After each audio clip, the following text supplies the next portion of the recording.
Hello everyone and welcome to, this has been a while since I've done one of these critiques, so this is definitely good for me. Before we get started, I did want to say a huge thank you to Pro Edge Paintball for sponsoring this video. Click the link down in the description down below. You'll be able to find some great deals on all your gear.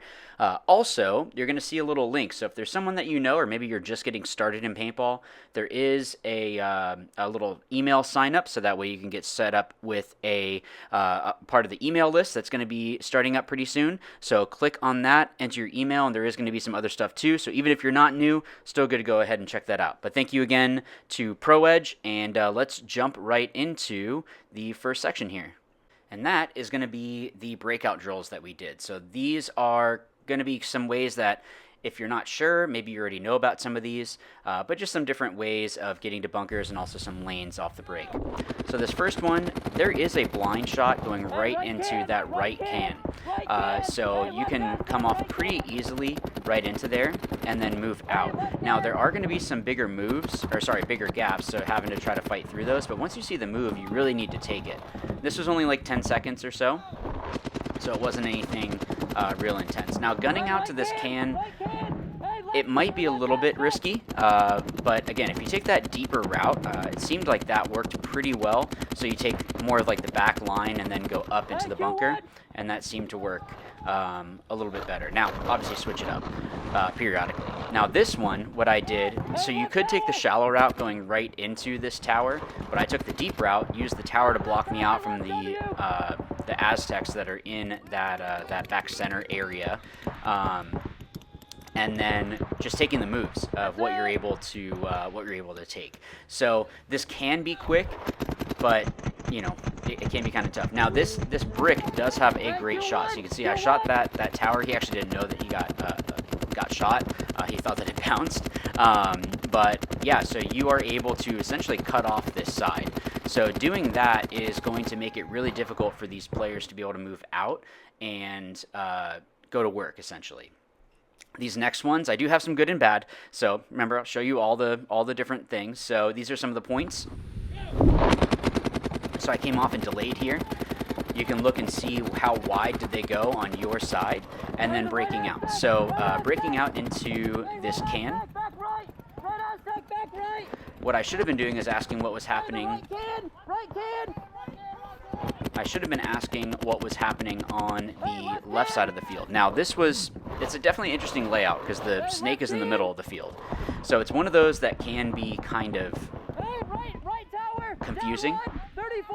34. I think we might have started 4-on-4 on this one, so that's why I was saying 34.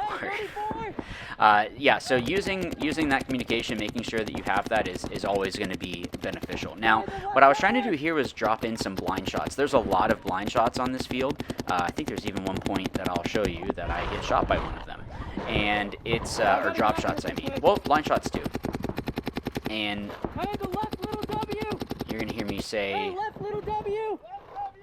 Yeah, so that left little W, I had to get out of there to try to do something.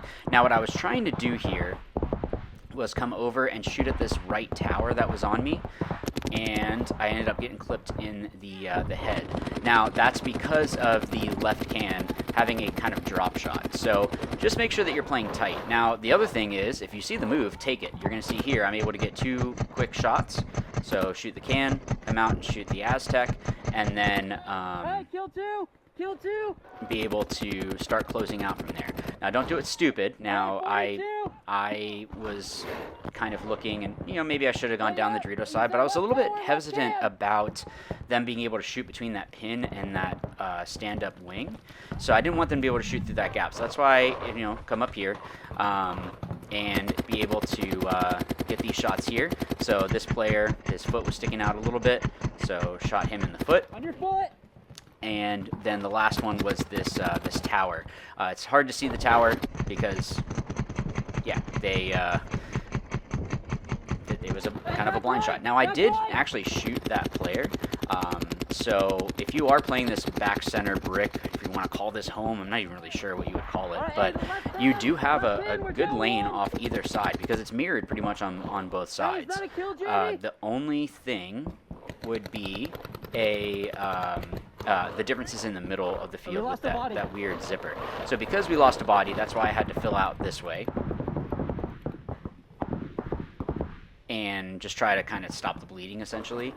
So we did get the shot on the that one player off the break. Now what I should have done here, and this is why, either I bounced him or I just flat out missed him, but I should have been shooting that gap, knowing that he was in there.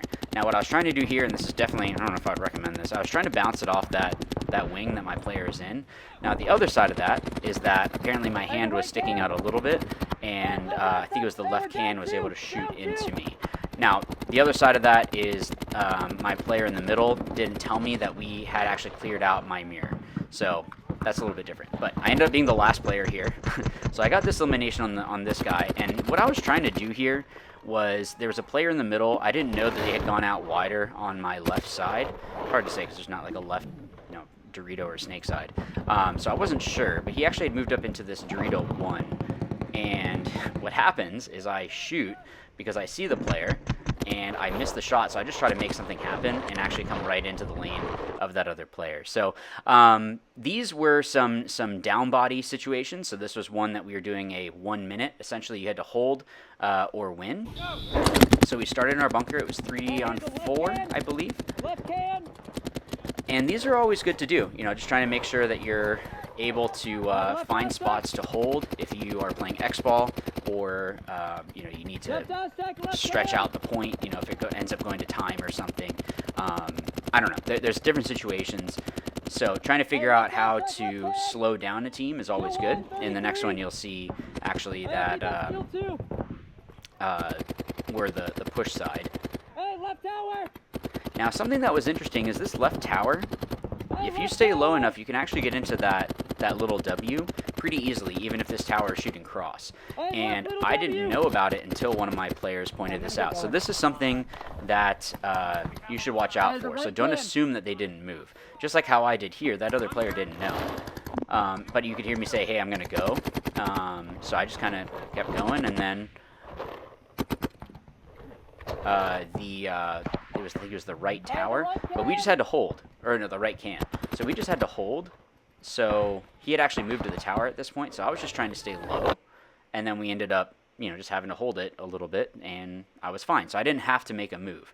Now this is a situation where we were the down body, and we had to play the push. So the other team had to hold, and they had the advantage. So I started off in this center brick. So just trying to communicate. Now what was happening was the right Aztec was shooting past in between this Dorito in front of me and the brick that I was in. So he was helping keep me in, kind of keep me honest, and I had to keep peeking. Now what was the issue was that when that player came off, it let me come up to here, and I'm going to do this in slow-mo here. So I'm shooting this blind shot and eliminate that player because they didn't know that I had moved. And then it ended up that I think it was just 2 left. Another player on my right shot the last one, and then just this last player tried to make a move. I understand, but they were. It was a desperation. So it was definitely something that I get. It's gonna suck sometimes when you're the last one and you just try to make something happen, like you saw in that other one. So anyways, so that is the breakdown here. Hopefully it's something that helps you guys out. I showed you the good, the bad, and the ugly. Definitely mistakes were made, and then there's things that are happening that are good. So I hope you enjoyed it, and remember to click the link down in the descriptions down below, so that way you can find some great deals from ProEdge, as well as joining that email list. So thank you so much. If there's anything that I missed, put it down in the comments down below, and as always, remember, watch, learn, win. Thanks.